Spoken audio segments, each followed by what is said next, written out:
Good evening, ladies and gentlemen, and welcome once again to NOLA Theater Talk. My name is Alan Smason, and we broadcast to the NOLA Theater Folk Facebook group, the theatercriticism.com Facebook page, which is the support page for theatercriticism.com, the site that we have for reviews of various and sundry shows, and also, of course, to my own YouTube channel. You can just look it up on YouTube, and you'll find my name, etc. there. We are also advising everybody, if they're going to be making any comments tonight, that they should certainly use this link, StreamYard.com/Facebook, because StreamYard is the application we're using tonight. They have to get permission from Facebook so that we can put your name up. But other than that, everything else is copacetic. We're here tonight to talk about one of my favorite things in the world is a new opera. I love opera and have been an aficionado of opera for a long time, dating back to my time in college, and before that when I was selling operas at my family's record store. Yes, we had a classical record store, Smith's Records, and we had specialization in opera and classical music. So I'm pretty well, I'd say, up to date with most of the operas that are out there, the Verdis, the Puccinis, etc. However, new operas, of course, are being composed all the time. And there is a brand new opera that was commissioned, if I'm not mistaken, by the Chicago Opera. I'm not quite sure if it's Chicago Lyric Opera. We'll find out about it. But it was commissioned, and it has already premiered in Chicago and Nashville, and now it's coming here this weekend to the Southern Food and Beverage Museum, or known as colloquially SoFab, and they're going to have it. It's called, for informational purposes, in case you don't know, it's called Cook-Off, and there's the information. They're going to have a brunching performance on December the 8th at 11:30 a.m., and then a performance on December 8th at 2 p.m., and we'll talk about a little bit of the brunchy performance. Is kind of a special one. It's a little bit pricey for those of you who have an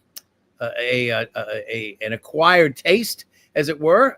It's going to be a special performance that's going to also have something for your palate. And of course, if it's just musical delight that you're looking for rather than culinary delight, then the performance later on in the day will actually happen. I believe at 6 o'clock they have a second performance, but we'll go into that. We'll know all the details in a second. But let's go into the details of who is actually composing and who's actually written the words, the librettist for this. Let's bring in Shawn Okpebholo. Is that right? And I want to make sure Okpebholo, right? Okpebholo, Shawn Okpebholo, and Mark Campbell. Both are the composer and librettist, respectively, of Cook-Off. Now, for people from New Orleans, there's a little bit of a surprise. We're going to get to that a little bit about that. But Shawn, you are where are you presently? I'm in Chicago. Well, Wheaton, Illinois, which is a suburb of Chicago. Okay, and Mark, you're on Fire Island, outside of New York. Yes, correct. Okay, so and then we have New Orleans. So we're really, all over the place right now. And again, I appreciate this platform allows us to sort of be in the same area, and that's what's really great. And before I go into too much detail, and I want to find out a little bit about what you brought in the room, et cetera, tonight. But Shawn, was it the Chicago Lyric, or which Chicago opera was it? Opera Theater. Chicago Opera Theater. Okay. Through the Vanguard program, and I should say it's called the Cook-Off. The is important. The Cook-Off. Okay. So, well, I hope I said the Cook-Off, but if I didn't, it's I apologize. That's okay. And Mark, you're from New York. He's from Chicago. So how the heck did you all meet up? We were put together by this Vanguard program at Chicago Opera Theater. They do sort of a speed dating kind of situation with composers.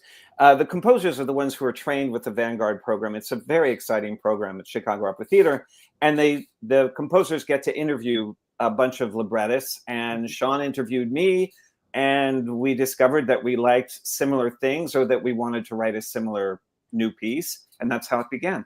Yeah, I would say the cool thing about the program is you have an experienced composer that has never written opera, which means they have no idea what they're doing, no matter how experienced they are. But we're paired with an experienced librettist And so it was so much fun. It really was like speed dating. I probably met 6 or 7 fantastic librettists, and and it was very clear that I had to work with Mark, and I'm so grateful that it was the best decision. So as you know, Lila Palmer, who is our new artistic director in New Orleans for the New Orleans Opera Association, is also a librettist. And she's quite a qualified person in that regard. And so librettists are very welcomed in New Orleans, especially now. I first met Lila Palmer in a program that I teach with called American Lyric Theater. So I've known Lila, I think, about 8 or 10 years at this point. Yeah, that's amazing. So, Shawn, let me just ask you: this program, was it something you were electing to go into this program?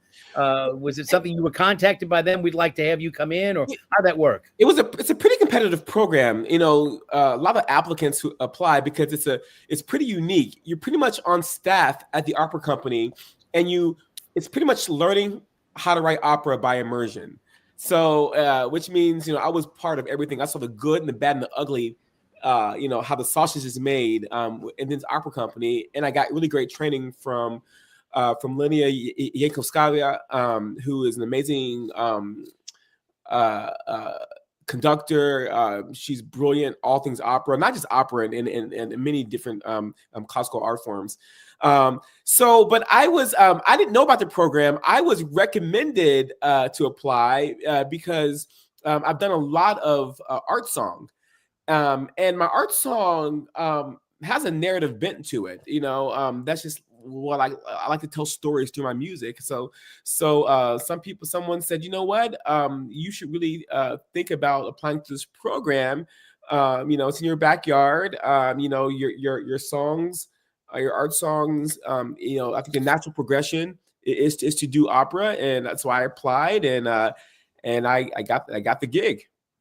And Mark, you had done librettos before for other operas. Just a couple. I've written 41 opera librettos. So wow, this was my 41st. Yeah. Okay. So tell me, how did you get involved in terms of, did they also select you, or were you just sort of known to them already because you'd written those other? I'd worked with Lydia, and I'm kind of known in the business. My operas have won a Pulitzer Prize and a Grammy Award, so they kind of called me in, and then Shawn and I met, and it was really the interview with Shawn that's how I got hired.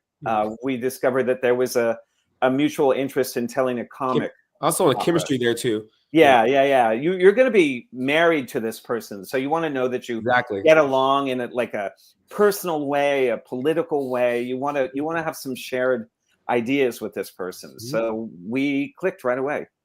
So one of the things that I told you about that we've done as a tradition in this particular show, because we started during the pandemic, was to bring different kinds of drinks in, and that's a perfect segue, because there's a mixing process that goes into making a good drink.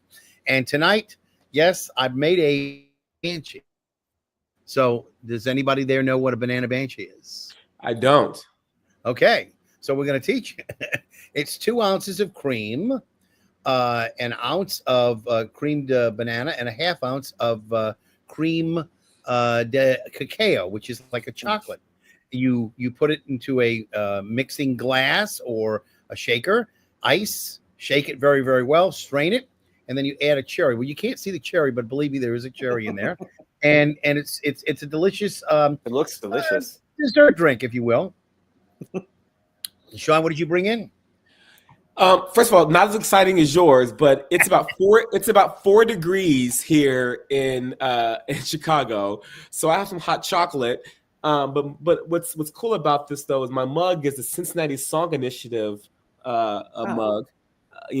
Which very nice. It's an art song, a group, and they're amazing. And I've worked with them a lot. And so speaking of song and opera, I thought it was appropriate. So I saw some hot chocolate. Cincinnati, anything with the conservatory in Cincinnati, or they've worked with the conservatory, and I got my doctorate there. So, do you know Diane Lala, who's at the music theater department there?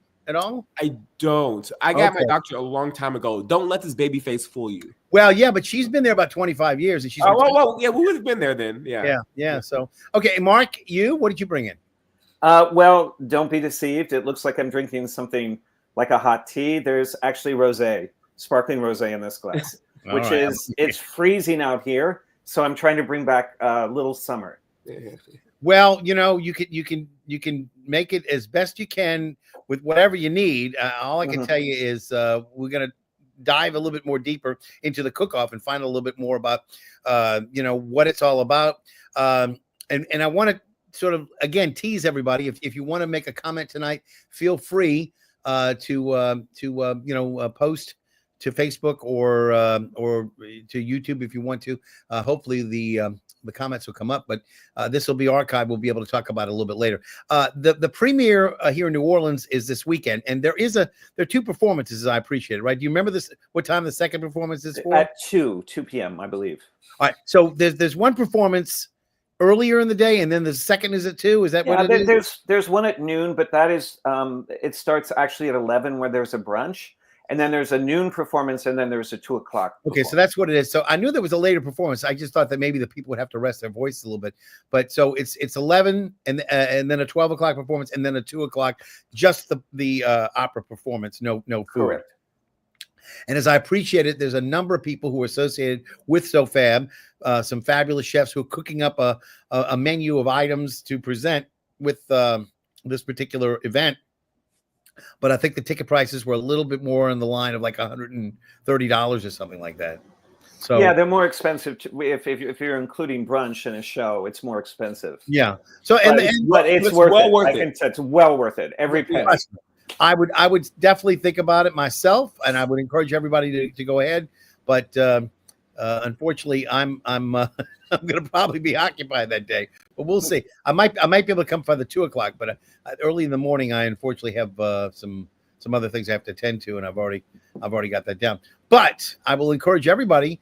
Where do you sign up for this? The New Orleans Opera Association or SoFab, who's presenting it actually? New Orleans Opera. If you go on the New Orleans Opera website. All right, I'll look that up, and there's a place where you can click to get tickets. Lila's doing some really fascinating things and some innovative things. So, the first thing I talked to her said is that I really want to be able to see a live production of The Ghost of Versailles. So I love The Ghost of Versailles. I'm good friends with Shawn. Really? You want to? Yes, yes, I do. So, and it's been 30 years now. 30 years since it's actually premiered at the Met. So, Shawn, since this is a new art form for you, can you tell me a little bit about what you learned at the group that you were with, as to how to compose the opera, and what were the things that they told you? I mean, was it simply just tell a story with the song and try to match up? I mean, did they tell you want to lay out the music first, or you wanted to get the libretto and then try to match it up? Well, I mean, there are certain things that just we always do. I can't write a single note. I can't even think about the music, the style, anything until I have the words. So that's Mark. Mark comes up with the whole story, the words, and then we actually workshop the actual libretto. And once we get to a point, then I'll start the music. But for me, if I had to nail down what I learned in terms of the actual composition aspect of it is pacing and space. That's the I guess pacing and space are the two things. But you have to think of everything. I'm talking about costumes, scenes. There's only one scene in this opera, so that was a little easier. But you have to consider everything when writing this. Since it's the comedy, do I allow space for laughter? And that's tricky too, because what I think is funny, is it going to be funny with the audience? I mean, I've said, comedy's hard. I mean, I can make you cry easily, but to make you laugh, it's harder. A good thing, Mark is, I don't know what goes on in his brain, but his words are just hilarious, and so I think it was easier to make that happen. yeah, there's a lot you have to think about. It's not just about writing music or setting text. I've written a lot of song cycles. I think 5 or 6 song cycles. It's not just setting text. It's just all the other stuff. I'll say one thing too about that. The reason why I love opera is that I'm a huge extrovert. You can probably tell just in this video, this interview, and it's probably the most collaborative art form. Okay, I'm working not just with Mark, the librettist. I'm working with conductors, musicians, directors, costumers. Yeah. We had an amazing dramaturg. I'm Kelly Rourke. So there's a whole team of people that their one goal is to make this a success, and this is what I love. And Mark, in terms of your being an experienced librettist, was the outline of what Shawn was going to write given to you, or did you just start at the very beginning, come up with the genesis of the idea, and then present it to him? How did that work? Yeah, I think there's a terrible misconception in opera that librettists come in and fill in words to what the composer has written. That's not the way opera is created. Opera is created starting with the librettist and the libretto, because a composer needs a roadmap. They need to know what they're writing. Right. They need to create themes for characters. They need to know what a character sounds like. So yes, this is an original story. I came up with it, but I have to credit Shawn with helping me sort of give it a theme. I think decided rather early on that I wanted to create a show around, created an opera around a competitive cooking show, televised competitive televised cooking show. And we had a limit of 5 singers. So I had to think about that as we were writing it. And then I think Shawn came in with this anecdote about, anecdote reduces it really, but about Thomas Jefferson and mac and cheese. And it just sort of came together. It came together actually really quickly and organically. I want to go before that though. Mark is he's kind of being a little modest here, I think. I want to go back a little bit. I was fully planning on writing, a serious opera about some matters of social justice, which, by the way, there is this in this opera, I should say. But I had just, finished, several works that dealt with Black pain, and that's, I get really emotionally involved in everything I write, whether it's a comedy or a piece like this. So I needed to take a break. So I literally said this to Mark. I said, Mark asked me, he asked me like, what am I into? What do I like or whatever? And I said, I don't know if you really remember this, Mark. I said, I love food. I'm a foodie. I said, it'd be kind of fun to do something from the South. I'm from Kentucky, maybe about horses, or I don't know. I had no idea because this wasn't. Mark could have adapted a book or a pre-existing play. He could have done that. He's done that before. It's been great. And so when Mark said, he's the one that came up with the cooking show idea just by me saying I like food and I'm from the South. And I was like, oh, that's brilliant. I didn't even know how did you even come up with the cooking show idea? Like, how did you come up with that? I just thought about it. I don't know. I wish I had a process right. where I could say bing, magical idea, but it just comes to me. But I will say something that I think is interesting about this is that in a way, this is like it's an old formula. Chorus Line does it where you have competitors and you root for a certain person to win or to get into the chorus line. You can go back to other pieces before that. Putnam Spelling Bee is another example of where you sort of root for someone. And I noticed that there had been an opera that had been performed a lot called Bon Appetit, which is about Julia Child. And they do it, but they have to do it in a sort of event way. And I thought, wouldn't it be great to write a companion piece to this? And that's actually what happened in Nashville. When we premiered the theatrical version of the Cook-Off. So, am I correct? Is this the second or the third time that this is being here?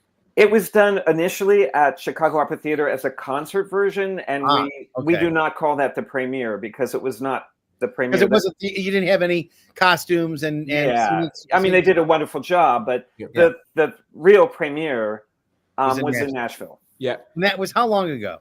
Like weeks, 2 weeks. Yeah, a few weeks.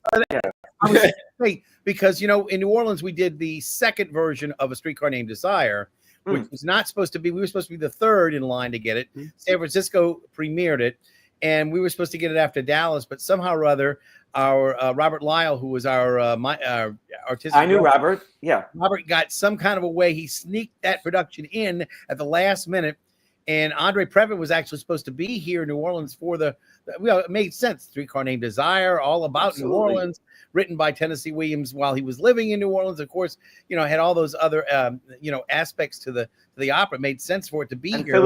Philip Littell wrote the libretto for that. Yeah. Yeah. And well, anyway, unfortunately, Andre Previn was sick, didn't make it down, but we did get to have it second. So I'm glad to see that we're doing this second, because there is an aspect to this. And as the librettist, you're the one who came up with this. I'm sure that Shawn didn't bring this up, but apparently what you mentioned about Thomas Jefferson, mac and cheese, which everybody knows about as an American comfort food.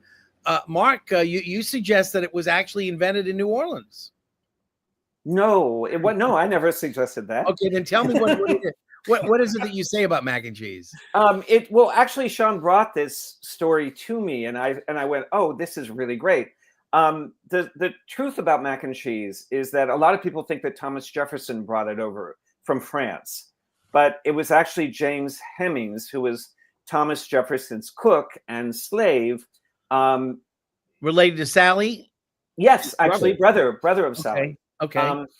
And Thomas Jefferson brought James over to Paris. You remember Thomas Jefferson spent a lot of time in Paris. Yes. And James Hemings studied with all the great chefs of Europe, all these great chefs in Paris. Wow. He learned this recipe for mac and cheese, and it was him who brought it back to our shores. And unfortunately, Thomas Jefferson is credited with this.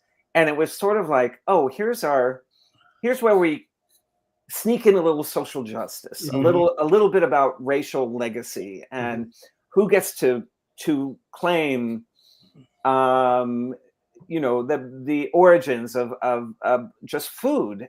And I think one thing that's very exciting about this coming to New Orleans is that New Orleans is such a great city for food and understands that food is history, and what we create and what we eat and what we enjoy at restaurants and everything is related to our past, and we have to own that past. Okay, and real quick question: did Thomas Jefferson bring ice cream to the United States or not? I don't know. That I don't know. He's supposed to be credited for that. It might be Mr. Hemings as well. So it would make sense. I mean, Jefferson wasn't in the kitchen, right? He actually created something so that no one would have to see servants. He created the dumbwaiter, so that food would come up and they would not have to see people coming from the kitchen into the dining room. So I very much doubt that he was in the kitchen creating, ice cream. I mean, Henry VIII is supposed to have written, what was it? The piece that we hear at Christmas all the time, Greensleeves. Greensleeves. Yeah. No, he didn't write that. He was king. So it's his, Yeah. It's good to be the king. So Shawn, tell me, if you will, for somebody who's not a theater goer, how would you describe this particular opera? For somebody who has not been to the opera, somebody who may be intrigued by this, how would you describe it? Is it an opera that's a comic opera, or you say it's got some social justice in it? So give me a little bit of background on it. It's a comedy. What was cool about it is,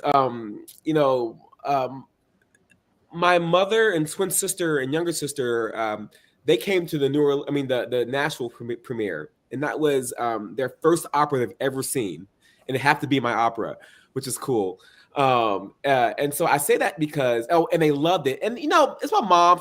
I'm sure she loved it because I wrote it, but they genuinely, I think, had a really good time. I mean, my younger sister, she went back to her work and was talking about it, and talking about how deep it was and how funny it was, and having conversations for days about it. I say this because this is an opera that I really believe that anyone can come and enjoy. And what's cool about this opera, is there are three cooks, are chefs, okay? And they all have stories, okay? And so, you know, you may say, oh, I'm Ivy. That's my story. Or you can say, oh, my mom is Kendra. Or you can say, you know, oh, I know someone, my college roommate was Alvaro. You know, and so like, you know, you can connect with these characters. Mark did a really good job of adding so much depth and story behind these characters that I think you will come and just have a really good time, and you will laugh. I mean, it's genuinely funny. You know, there's a also a host who's a character, and is also an Epicurean expert who is the judge. The judge, yeah, okay. It has everything in it, you know. And you know, my family, who are probably are the most honest people I know, they said they were just bawling at one point, you know, because they were so moved at some of the sentimental parts, but then they were just, you know, laughing like crazy at some of the funny parts. You know, Mark, Robert Horn, who wrote for TV for a little bit, you know, finally got his Tony Award for Tootsie. And that allowed him to write Shucked, which he had always wanted to do, you know, sometime on the Broadway stage. So is this something that you've done before? A lot of comedy, or maybe a little bit of pathos and comedy mixed together? Is that something you do all the time, or is this a unique work for you? Yeah, no, comedy is my default. Like I'm known for writing comedy, but the reason why I like writing comedy for opera is that it makes the sadder moments, it makes the sad moments sadder. I think once you get an audience on your side, then you can take them to places that they might be a little bit scared to go. I also think a lot of people really don't understand, are so terrified of contemporary opera. They think they're going to be yelled at, or that the music's going to be really, you know, scary and everything like that, which I like. I mean, I'm okay with that. But this opera really makes a direct connection with the audience through humor. And then it sort of twists the story a little bit, and we start understanding each one of these competitors for this prize in the same way that Chorus Line does. And I don't know, I love writing comedy, but the thing is about, this is really important, this is key, is that I can write the best line in the world. It can be destroyed by a bad composer.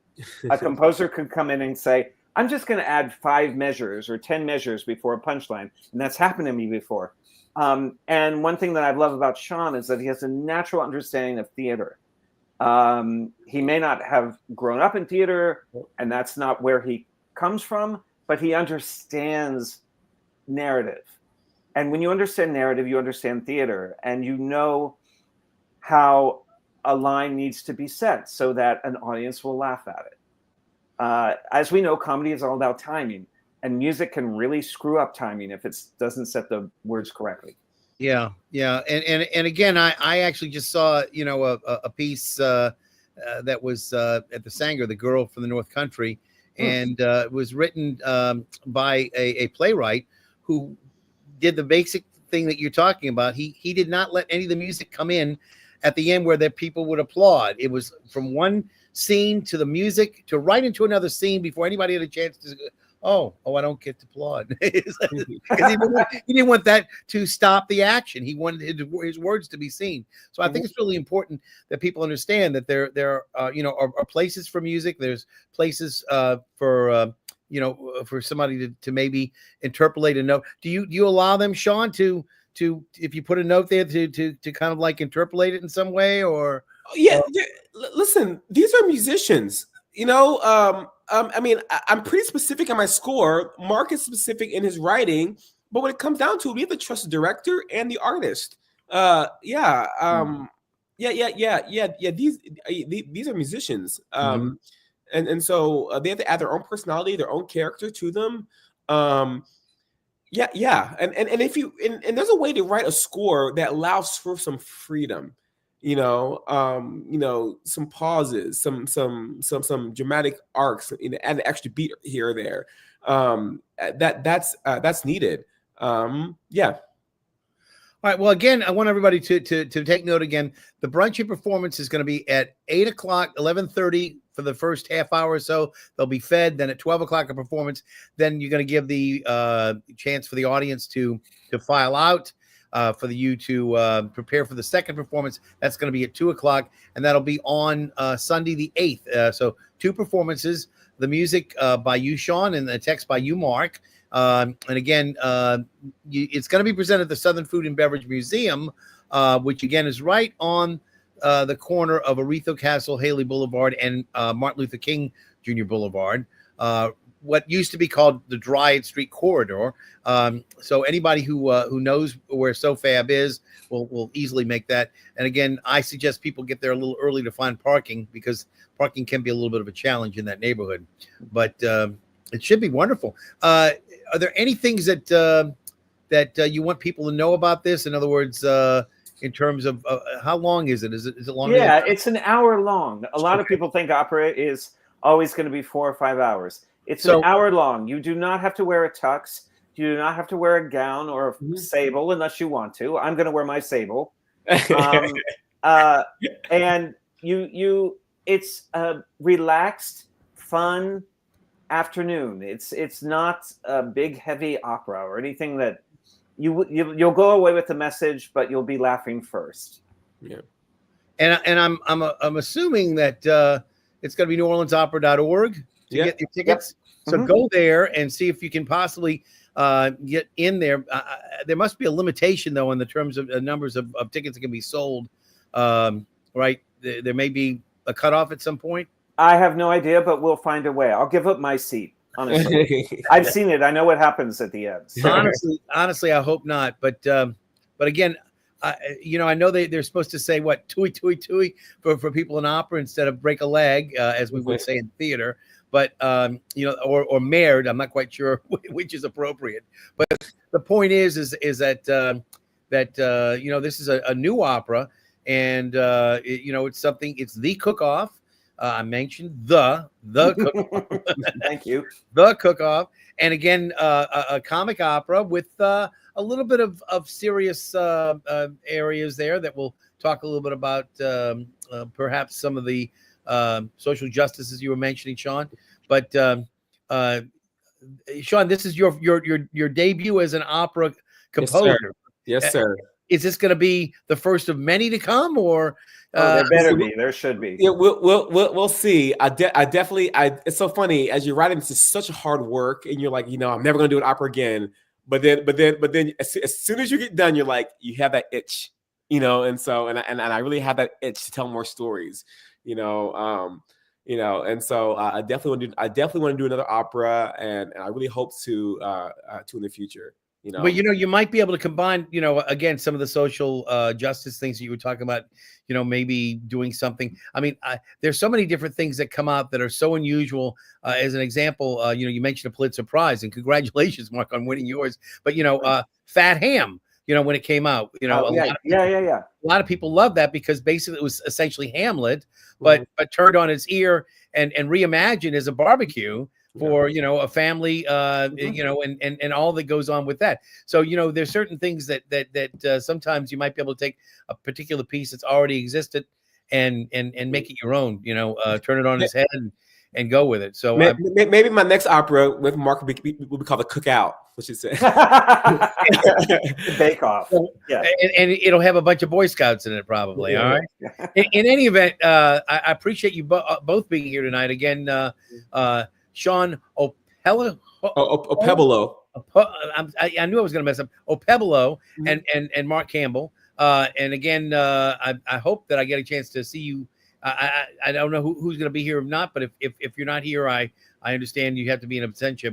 But again, I hope to hear and see the work for myself. Maybe that second production. But I hope I'm thrilled to be coming back to New Orleans. As I mentioned before, I lived there. I lived in the Quarter for about 4 or 5 years, and so I'm excited to be back in New Orleans. But I think it's very important that your audience realize what a great opera company you have in New Orleans and to support it. Lila Palmer is trying to bring in new opera and kind of update what is going on in the world of opera. And I really applaud the idea that she's bringing in this new work, because it's great to see Traviata, it's great to see Bohème, but the art form will die unless we have new American works coming into the repertory. And I really applaud New Orleans Opera for doing that. Well, I do appreciate it too. And again, Shawn Okpebholo, right? Okpebholo, right? Okpebholo. That's okay. Okpebholo. You know what it is? It's the silent letters in there that get me. Yeah. Shawn Okpebholo and Mark Campbell, Alan Smason, thank you very much for being here. And again, I apologize for murdering the names here, but hopefully y'all be able to kill some of the food at the brunch. Come see it. You'll love it. You will love it. And then if you can't make the second production, you'll be able to see on Sunday as well. And again, I want to thank y'all. Stick around for just a second, and we'll close things out right now. Again, Alan Smason for New Orleans Theater Talk. And again, you'll see this on the Theater Folk Facebook group and the theatercriticism.com Facebook page and my own YouTube channel. And thank you all for being here tonight. And as always, I'll see you at the theater, or in this particular case, at the opera.